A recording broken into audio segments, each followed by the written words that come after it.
الف بائے ترتیب سے کاپی میں لکھیں۔ الف بائے ترتیب سے ایسے آپ نے لکھنا ہے کہ بچوں جیسے دیانت، شرافت، محبت کے پیکر، صداقت، عزیمت، شجاعت کے پیکر، الہی ہمیں ایسے انسان عطا کر، نگاہیں نہ دھندلائیں دودِ حوث سے۔ پہلے آپ نے ایک بند کے جو لفظ بائی اشعار جو ان میں ایک بند میں جو لفظ دیے گئے ہیں ان کو آپ نے الفابیٹیکلی یعنی حروف تہجی کے لحاظ سے لکھنا ہے۔ جیسے یہاں پہ دیانت ہے، دیانت شرافت، محبت، پیکر، اور صداقت، عزیمت، شجاعت کے پیکر، الہی ہمیں ایسے انسان عطا کر۔ اس میں سب سے پہلے آپ نے کیا لکھنا ہے؟ الہی، الہی لکھنا ہے۔ الہی یہ کیا ہے؟ سب سے پہلے یہ الف سے شروع ہوتا ہے، الہی۔ الہی کس کو کہا گیا ہے؟ اللہ تعالیٰ کو کہا گیا ہے۔ پھر نمبر 2 پہ آپ نے یہ کرنا ہے، یہ دیکھیں نمبر 2 پر الف بے پے، پے سے ہے پیکر، پیکر آئے گا،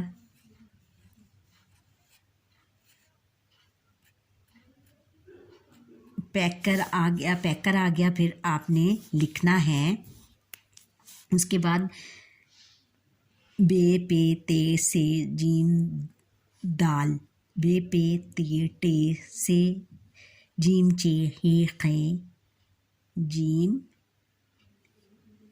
چے ہے خے، دال، دال کا آ جانا ہے دیانت۔ پھر تیسرا ہے کہ دیانت کیا ہے؟ ادھر ہم لکھیں گے دیانت۔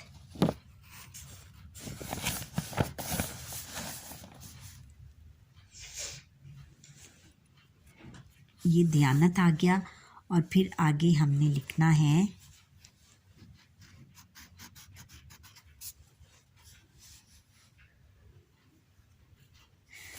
آپ سب بچوں نے اپنی بکس کھولی ہوئی ہیں تو اس کا پھر آپ کو صحیح طور پہ اندازہ ہو جائے گا۔ پھر اس کے بعد ہے دیانت، دال، ڈال، زال، شین، پھر شین، پھر آگے آ جائے گا شرافت، شرافت ہے وہ نمبر 4 پہ شرافت آ جائے گا۔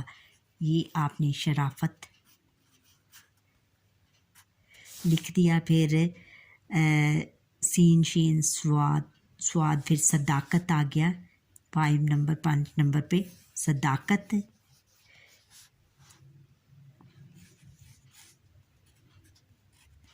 صداقت۔ پھر اس کے بعد آ گیا توئے زوئے آئین، عزیمت، پھر عزیمت آ گیا۔ اس کے بعد پھر ہم نے نمبر 6 پہ لکھنا ہے عزیمت،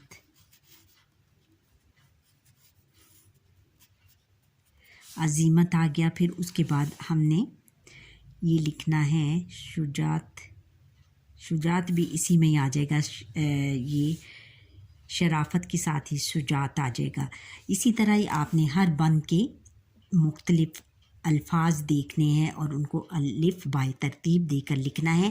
پھر جب یہ سارے الفاظ ہو جائیں گے پھر ان سب کو آپ نے لفظ بائے ترتیب دینا ہے۔ یہ کام آپ کے خود کرنے کا ہے اور یہ کریٹیو کام ہے، یہ آپ خوش خط کریں اور لکھ کر اپنے ٹیچرز کو دکھائیں۔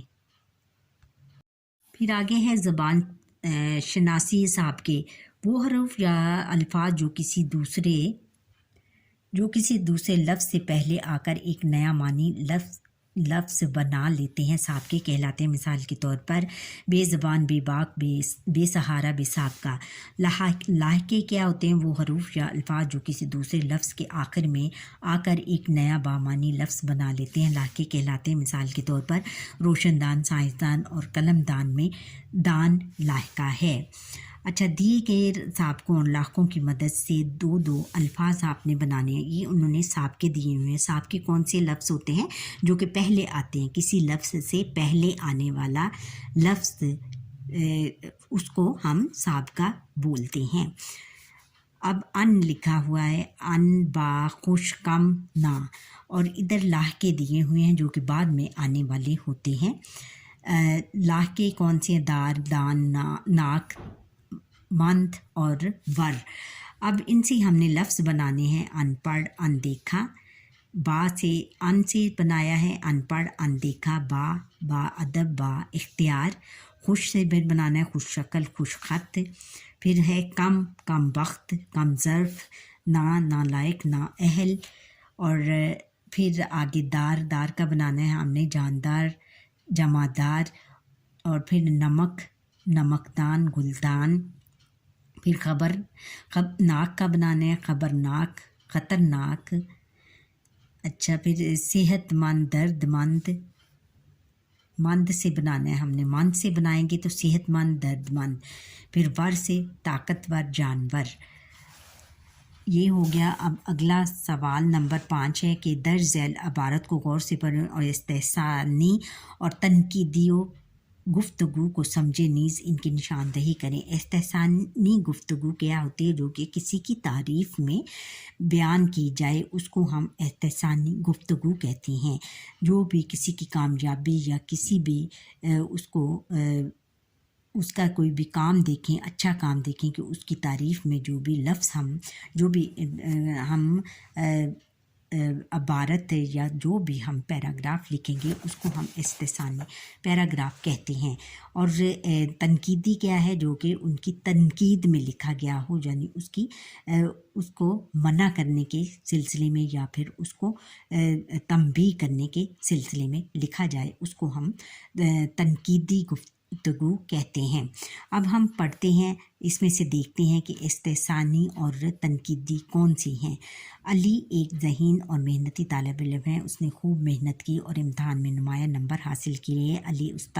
علی کی استانی صاحبہ نے کہا، شاباش علی، مجھے تم پر فخر ہے. اگر تم اسی طرح محنت کرتے رہے تو انشاءاللہ زندگی کے ہر میدان میں کامیاب ہوگے. علی کے امی ابو بھی اس کی کامیابی پر بہت خوش ہوئے. انہوں نے علی کی محنت کو بہت سراہا اور اسے باعث لے کر دی. علی کے دادا جان نے بھی اسے پیار کیا اور کہا، تمہاری کامیابی سے میرا دل باغ ہو گیا ہے. پھر بے ہے، جو بے ہے اس میں علی اپنے دادا جان کے ساتھ اسکول جا رہا تھا. راستے میں ایک آدمی کیلا کھا کر چھلکا سڑک پر پھینک رہا تھا. دادا جان نے اسے کہا، بھائی کیا آپ کو اندازہ نہیں کہ آپ کے چھلکے سے پھسل کر کوئی بھی گر سکتا ہے اسے. سوال نمبر 5 ہے کہ درج ذیل عبارت کو غور سے پڑھیں اور استحسانی اور تنقیدی گفتگو کو سمجھیں، نیز ان کی نشاندہی کریں. اچھا، استحسانی گفتگو یہ ہوتی ہے کہ جو کسی کی تعریف میں کی جائے یا کسی کے اچھے کام کو سراہا جائے اس میں. اور تنقیدی گفتگو یہ ہوتی ہے کہ کسی پر تنقید کی جائے یا اس کو تنبیہ کیا جائے یا پھر منع کیا جائے، ایسی گفتگو کی جاتی ہے کسی کے ساتھ. اچھا، اب ہم الف ہے. الف کون سی ہے؟ علی ایک ذہین اور محنتی طالب علم ہے. اس نے خوب محنت کی اور امتحان میں نمایاں نمبر حاصل کیے. علی کی استانی صاحبہ نے شاباش علی کہا، شاباش علی، مجھے تم پر فخر ہے. اگر تم اسی طرح محنت کرتے رہے تو انشاءاللہ زندگی کے ہر میدان میں کامیاب رہو گے. علی کے امی ابو بھی اس کی کامیابی پر بہت خوش ہوئے. انہوں نے علی کی محنت کو بہت سراہا اور اسے بائسیکل لے کر دی. علی کے دادا جان نے بھی اسے پیار کیا اور کہا، تمہاری کامیابی سے میرا دل باغ ہو گیا. اب بے ہے کہ علی اپنے دادا جان کے ساتھ اسکول جا رہا تھا. راستے میں ایک آدمی کیلے کھا کر چھلکے سڑک پر پھینک رہا تھا. دادا جان نے اسے کہا، بھائی کیا آپ کو اندازہ نہیں کہ آپ کے چھلکے سے پھسل کر کوئی گر سکتا ہے اور اسے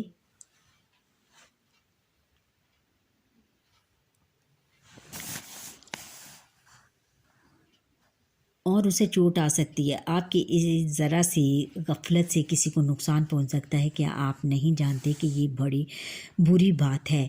اس آدمی کو اپنی غلطی کا احساس ہوا اور اس نے معذرت کی اور چھلکے اٹھا کر کوڑا دان میں ڈال دیے.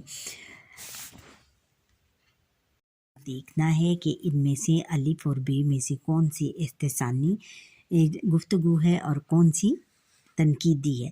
یہ جو الف والا ہے، نمبر 1 ہے، یہ استحسانی گفتگو ہے. یہ کیونکہ کسی کی علی کی تعریف میں لکھی گئی ہے. اور بے جو ہے وہ ہے تنقیدی گفتگو، کیونکہ یہ کسی شخص پر تنقید کی گئی ہے، یعنی اس کی غلطیوں کو اس کی غلطیاں نکالی گئی ہیں، اس لیے یہ تنقیدی گفتگو ہوئی۔ اب سوال نمبر 6 ہے کہ اخبارات اور رسائل یا انٹرنیٹ کی مدد سے علامہ اقبال رحمۃ اللہ علیہ کی کوئی سی 2 نظمیں حاصل کریں اور انہیں درست تلفظ اور روانی کے ساتھ پڑھنے کی کوشش کریں۔ اس میں آپ لپیاتی ہے بچے کی دعا یعنی لپیاتی دعا، بن کے تمنا میری، اور تارک دعا، یہ غازی یہ تیرے پر اسرار بندے، یہ پڑھ سکتے ہیں، یا اور بھی انٹرنیٹ سے بہت ساری نظمیں اقبال کی لے کر روانی سے پڑھ سکتے ہیں۔ اور سوال نمبر 7 ہے کہ ہیڈ ماسٹر صاحب کو اسکول چھوڑنے کا سرٹیفکیٹ حاصل کرنے کے لیے درخواست لکھیں۔ یہ آپ اس میں کر چکے ہیں، مڈ ٹرم میں لکھ چکے ہیں، میں نے آپ کو لکھ کر دیکھی۔ اور نمبر 8 ہے کہ نظم کا مفہوم اپنے الفاظ میں تحریر کریں، اور نظم کا مفہوم یہی ہے بچوں کے، اس میں اثر صحبائی شاعر نے اپنے اچھے انسانوں کی خوبیاں بیان کی ہیں، اور یہ نظم کا پڑھ کر آپ کو اس میں جو بھی اس کی خوبیاں نظر آئیں اچھے انسان کی، وہ آپ لکھ سکتے ہیں۔ اور پھر آگے ہے کہ اچھی ادا سکھانے کے مقصد سے لکھی گئی چند مشہور نظموں کی فہرست بنائیے۔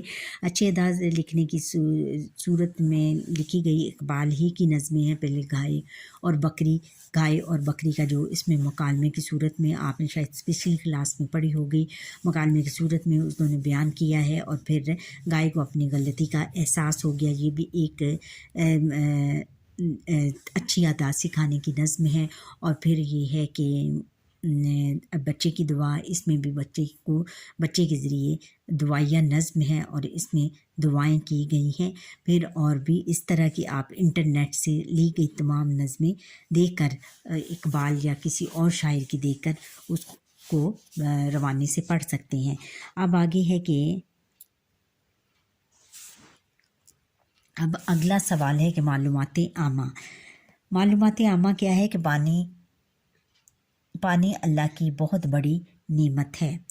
انسانوں، جانوروں اور پودوں کی زندگی کی بقا کا انحصار پانی پر ہے۔ بقا یعنی ان کی زندگی کا انحصار پاکستان سمیت دنیا بھر کے بہت سے خطوں میں پینے اور آبپاشی کے لیے استعمال ہونے والے صاف پانی کے ذخائر میں تیزی سے کمی واقع ہو رہی ہے، جو کہ ہماری بقا کے لیے بڑا مسئلہ بن سکتا ہے۔ چنانچہ ہمیں اپنے پانی کے پانی کے ضائع ہونے، غیر ضروری استعمال سے پرہیز کرنا چاہیے، اور پانی ذخیرہ کرنے کے لیے زیادہ سے زیادہ ڈیم بنانے چاہیے تاکہ ہماری آئندہ نسلیں اس عظیم نعمت سے محروم نہ ہوں۔ اچھا بچوں، یہاں پر ہی ہماری آج کی یہ بک کمپلیٹ ہوئی، اور میری محنت بھی کمپلیٹ ہوئی۔ آپ مجھے لائک کریں، سبسکرائب کریں، اور بیل آئیکن پر کلک کریں، اور کمنٹ سیکشن میں یہ بتائیں کہ آپ نے یہ جو بک میں نے اپلوڈ کی ہے یہ آپ کو کیسی لگی، اور اس کے لیسنس کے بارے میں بھی کچھ بتائیں۔ اللہ حافظ۔